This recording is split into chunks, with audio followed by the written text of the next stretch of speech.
there is a feature which, if it is available as a full text article in any other library, it has given a feature where it says that find in the library if it is available. And then if you click to that, it takes you to a document delivery or interlibrary lending services via the JGate at eShotSindhu. Now if you see, there is a, in the last there is a request an article button over here, which can be clicked if a user finds, okay, this particular article is available in any member institutions of the consortium. They can just request the article, and it will take you to the second, a very easy two-step way of getting that article. What happens is, two steps towards your article. So when an article is requested, it goes first, you will go and go to the page where it will give you the request article, and when you click that, it takes you to the form filling, which is just filling details about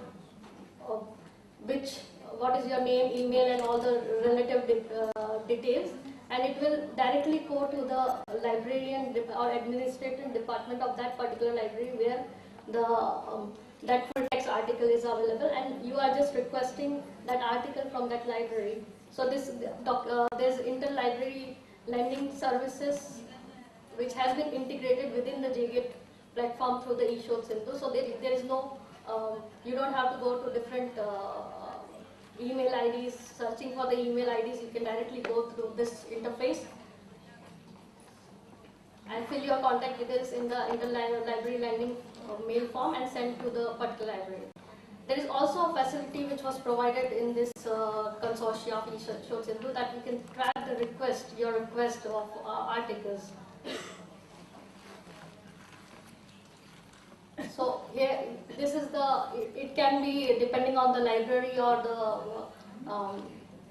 eShotSindhu whom they have given the administrator access. So administrator can have can track a record of when they have requested an article, whether it has been delivered, not delivered.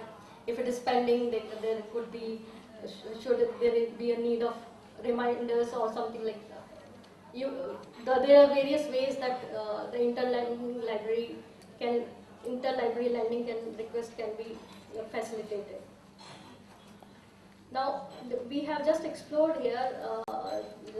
This slide shows reflects the usage trend of JGate via eShotSindhu, and the data has been taken from year 2013 to 2016. As very much implies from the slide itself, you see that it has been assessed on the various aspects, from searches, full text views, table of content visits, profiles created, individual profile created within the JGate, and total hits of when any article was requested, how many hits.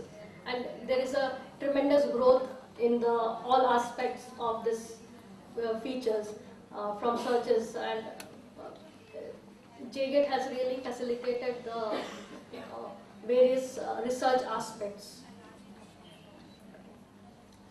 Now, when we are just, what were the advantages of customizing JGate for this eShotSindhu consortium? What was the major issues was that resource sharing was implemented within one single interface.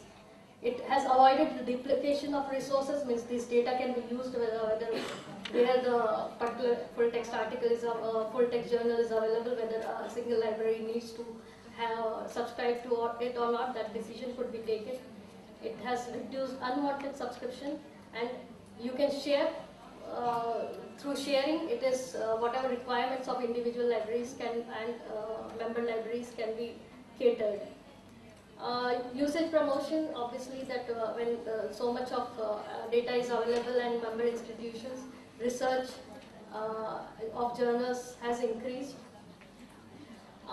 what advantages a librarian can get, that you can do the usage analysis of the particular journals, as Dr. Mayo also explained, and then you can do a renewal of those particular journals that which are high expensive journals, how many actual users of it are there, whether you need to give those through other members, do you need to share the costs and all those things. The renewal can be done on the basis of usage analysis. And the cost sharing, obviously, one of the objective of a consortium is to do the cost sharing, and it has improved the coordination among the various libraries. Now in the end, I will just like to conclude the benefits and what JGET has offered to the eShod Sindhu. JGET offered librarians and users access to 48,000 plus e-journals, which is adding on year or day on day in a single platform, and it is the most, as per our knowledge, it is the most comprehensive resource of than any other resource available.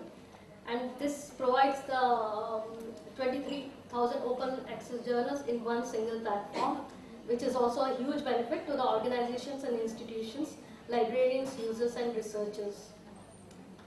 The main advantage which has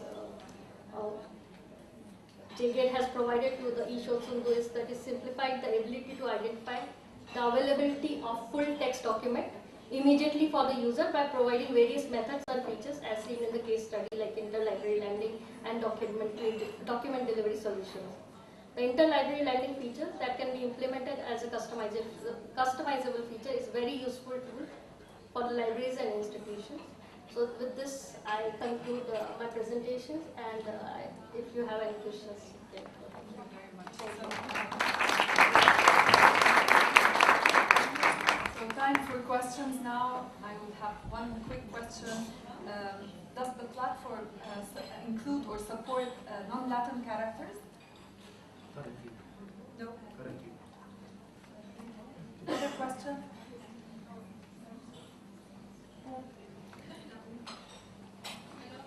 We need the microphone. Okay. A question here, please. مرحبا مجددا. سؤال لدكتور محمد. البيبليومتريك ستاديز بالدراسات العربية لو سمحت بس احكي لنا عنها شوي مش بس بالانجلش. بدنا شوي عن العربي شو الوضع؟ Actually, we don't use bibliometrics for Arabic material, and the reason is we are still way behind in terms of databases for Arabic journals. We don't have a citation database for Arabic periodicals. Until then, unfortunately, we will have to rely on our subjective assessment of Arabic material. Now, there might be some basic methods that you can apply on assessing periodicals, but nothing compared to what we can do for English material, French material, and material in some other European languages, unfortunately. Now, there is a plan by Al-Qura, I think, the university, to build an Arabic citation index. And we hope that it will come through, and very soon. That will help a lot help universities a lot in providing the kind of assessment, research assessment necessary for those institutions where, or even countries where Arabic is the main language of instruction and research. الإنتاج العربي عندكم، أنتم عندكم إنتاج عربي بالإيوبي من ببعض الديبارتمنت عندكم إنتاج عربي. عندنا إنتاج عربي. طيب هذا مش محسوب؟ محسوب, but I think we rely on expert judgment in that case more than on bibliometric indicators. So we. Yeah. Other question? Yes. أنا كمان بدي أرجع لمحاضرة دكتور نعمان مرحوم. بالنسبة للأداة البيبليومتريك أنا بفهم كثير إنه لها فوائد اقتصادية إنك تستعملوها لاختيار الاشتراكات والغاء الاشتراكات بالمكتبات الجامعيه، انما بعتقد انه هيدي الممارسه على صعيد عالمي، يعني اللايبراريانز لما بيعملوا هالشيء خطير جدا على صعيد الانتاج العلمي، لانه اكثر واكثر رح يصير في تمركز للابحاث ببعض الدوريات على حساب الثاني، خاصه انه اذا هالدوريات مش متوفره بالمكتبات فما بيعرفوها الباحثين وما بيصير في سايتيشن، وبالتالي السايتيشن كلها رح تتمركز ببعض الدوريات، وبالتالي هدول الدوريات رح يصير في عندهم سلطه قويه على الانتاج الفكري، الانتاج العلمي، وله اعتبارات ممكن لقبول او رفض ابحاث رح تكون هن اللي بيقرروا شو هي الابحاث اللي ممكن تنشر، ومش دائما يمكن مقاييسهم علميه فقط. شكرا. I'll answer in English if that's okay with you, Maud. I totally agree with you, but I think with the limited financial resources that many university libraries have, it is unfortunate that we have to implement these kind of measures and methods as well. So we cannot but actually to have to resort to these kind of practices. But that doesn't mean the journals that are not highly cited, highly rated or ranked are not important. They are still very important. And I think I mentioned in my presentation that there are certain areas where citation analysis or bibliometrics you shouldn't even apply, such as in arts, humanities, and many of the social sciences, and in some areas within other fields as well. So you have to be careful when to use bibliometric measures and when not to use bibliometric measures. So this is very important. And I also emphasized in the presentation a little bit that we use other methods in addition to bibliometrics in making decisions. We don't rely entirely on bibliometrics. بس يعني لازم نكون واعيين للاسف. تخيلوا مثلا الدوريات اللي متعلقه بالطب والهيلث، يعني قديش ممكن انه مصالح شركات الادويه ممكن انه تاثر على اختيار الابحاث واستبعاد الابحاث من النشر. I need to add a comment على هي القصة دكتور مود، إنه universities unfortunately they are competing among each other بالranking، وبدون البيبليومتريكس هيدي والريسيرش اللي عم بتصير الرانكينج ما بيطلع تبع اليونيفرسيتي. مزبوط دكتور محمد ولا لا؟ مبني على الريسيرش. Okay. It depends on the ranking systems. Some ranking systems are based on most of them are based on research. Some of them entirely are based on research. Some others are not. And there are many variables and factors that affect the ranking of a university. It's not only research, but also the size of the faculty, the number of faculty members, the number of PhD programs, and their students, the number of research associates and visitors that you have, and so on. So the focus هو research. The focus is research. And one of the main reasons why most global university rankings focus on research, because it is the most common and the easiest type of data that they can collect. Whereas if you look at the US News and World Report and their rankings of US universities, there is very little emphasis on research. They focus more on education, on the outcomes, on sometimes reputation, scholarships, graduation rates, faculty to student ratio, and so on. But when it comes to global university ranking, unfortunately, because of the lack of common data among them other than research, that's why they focus so much on research. أنا بس بدي عندي سؤال. I have a question for Dr. Maho and question for the lady. I didn't get your name, I'm sorry. Dr. Maho, I really appreciate the work and the collaboration you have at your institution between the library and the higher administration and the faculty in terms of in terms of preparing these documents, للpromotion وللtenure. يعني this is very usually very confidential. I have a question. Don't you have a graduate, an Office of Graduate Studies and Research? At our institution, this is the office that does all this work, and we cooperate with.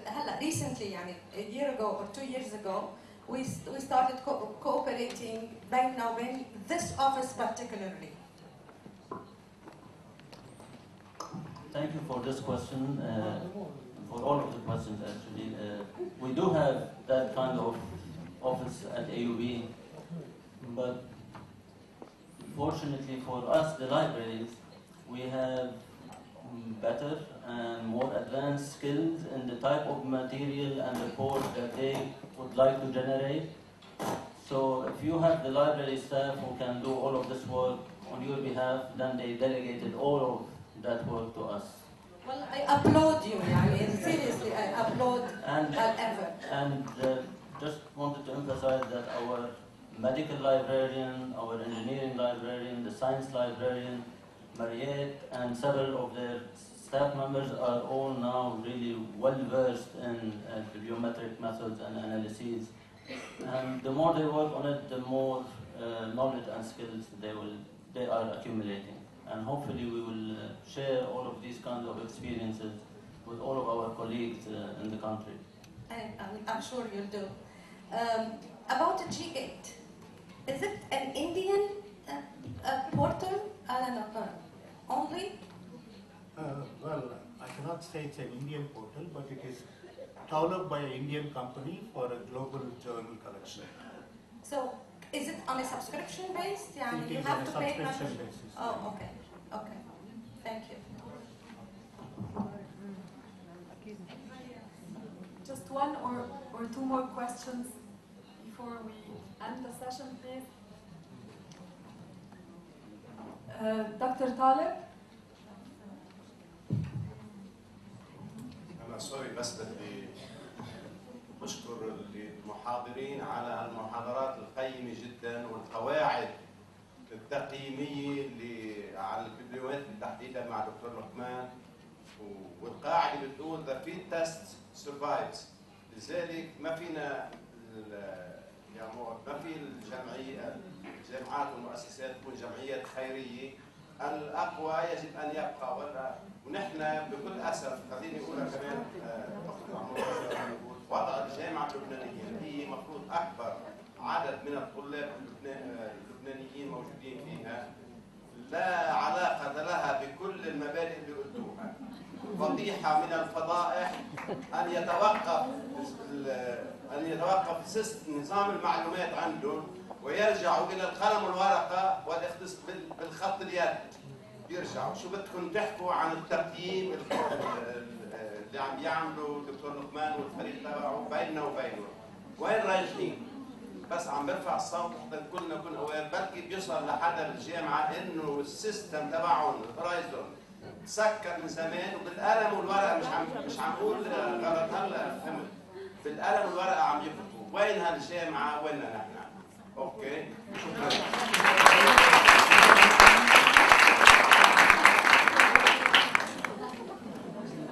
اوكي بفتكر we will end the session. شكرا للجميع وعندنا بريك ما هيك نفوت هلا؟ نو بريك؟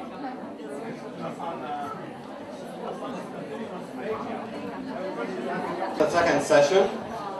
This is a very interesting session. In this session we'll be hearing about examples from the region and also from the United States, mainly on how libraries can influence and practice innovation.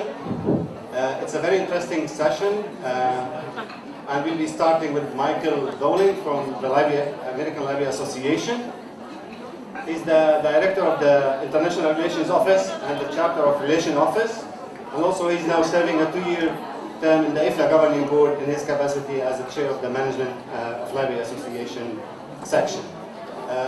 So the floor is yours, Michael, but hopefully we'll be able to do it in 15 to 20 minutes. Okay, as everyone's settling down, we're waiting for my slides to come back, finishing up on another set of slides. Yes, so thank you again for the invitation to present. It's great to be here in Lebanon and to have so many librarians here at the conference. I'm going to quickly go through quite a lot of slides and apologize again for speaking in English for those who will have to use the translation. But in the United States, libraries have really taken on the challenge of the need to innovate. And we actually have a Libraries Transform campaign awareness initiative that I will talk about in a little bit. But I wanted to start with our slide that because transformation is essential to the communities we serve. And really what we're talking about with libraries is we need to be impactful to our communities, whatever community they are, whether it's an academic community, a public library, or a school library, or any other type of group. We have to be working and serving our community of users. So for those in the back, you can, I guess, look on the screens in the back and the front. Hopefully you can see I'm using a lot of visuals to try to showcase some things, and a lot of things that Jay Schaefer talked about this morning.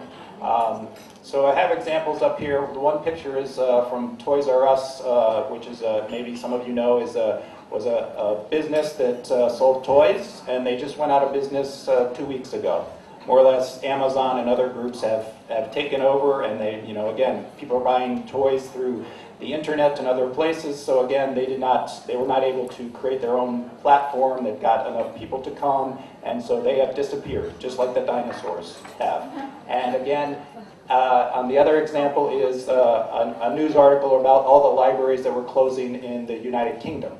And some of that was because of the change in government and also the misunderstanding of what libraries can do, but also I think some of it is the libraries themselves did not create enough visibility before that decision was made. So again, before we disappear, we also have to show our value to the community.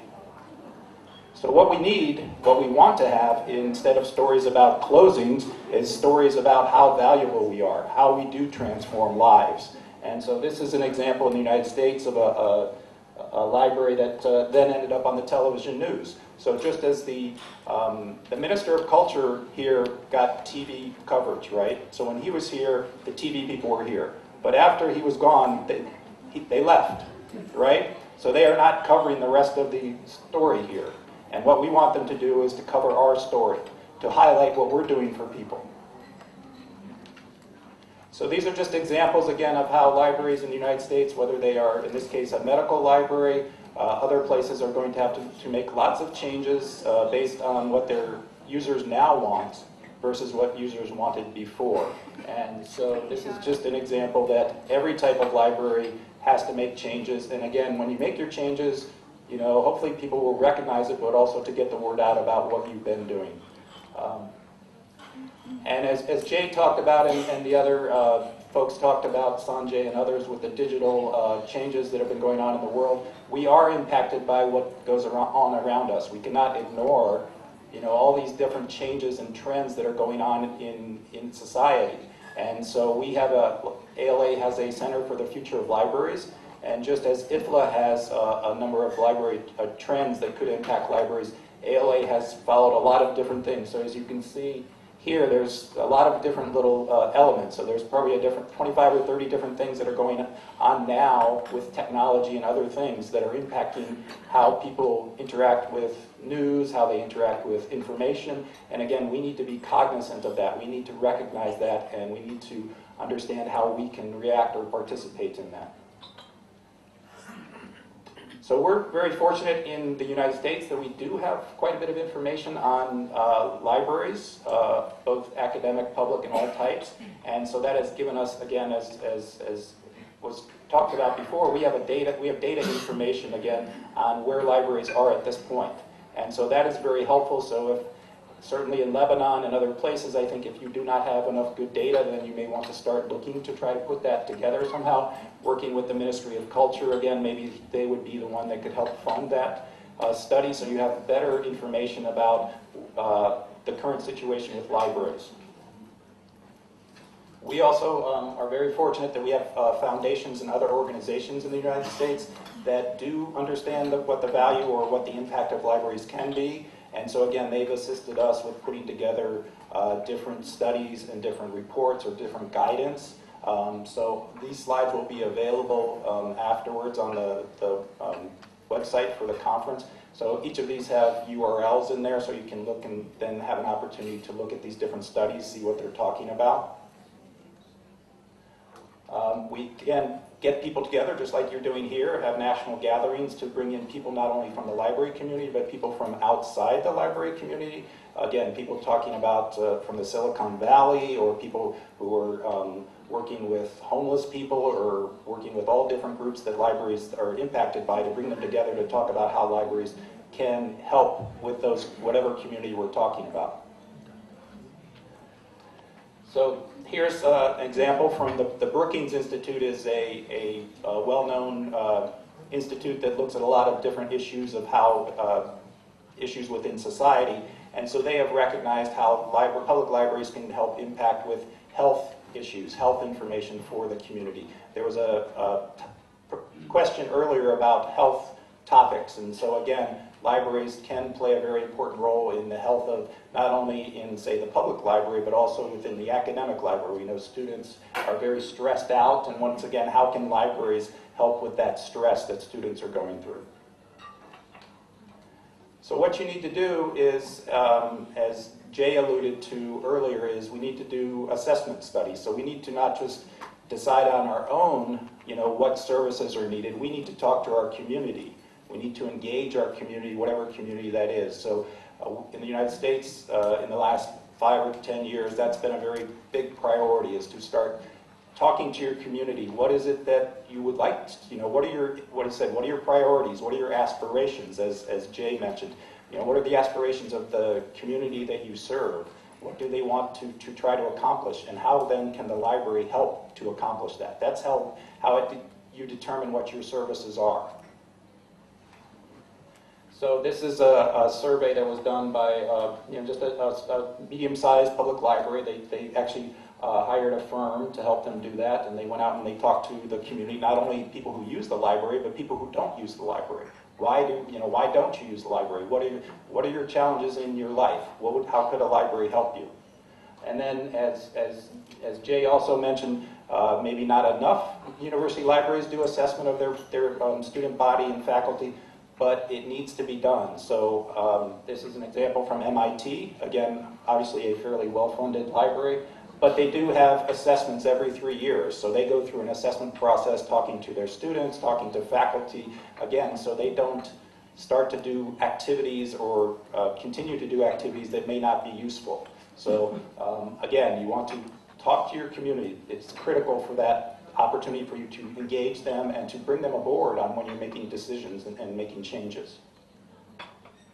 So again, it's hard to see, but these are the responses that people give. So it's just a kind of a visual example of all the different topics that people respond to, that they say, okay, I could use help in, I can't even read this myself, it's so small. But again, they're saying, well, I need help to find, to change my career or something like that. And again, these are examples from the United States and what the communities in the United States are interested in. Again, for your communities, they may be different. They maybe have different needs, different priorities that they're looking at. So again, these are just examples of what some libraries in the United States are doing to meet their community needs. Again, it's based on whatever your community is what you need to focus on. So we have a whole, at the American Library Association, we have a whole resource for libraries, how they can go and talk to their community. Again, how to do some different surveys, how to do focus groups, all of those things, and the URL is there. But again, it's really, engaging the community to talk to the library about what their challenges are. What's facing the community challenges. Is it unemployment of youth? Is it literacy issues, digital literacy, just general literacy, those kind of things, and how can, the libraries contribute to being part of the solution? So this is an example that the Hartford Public Library in Connecticut builds, strengthens community police relationships. So in the United States, if you probably get some United States news, obviously there's been a lot of issues between the police and different communities in the United States about police, either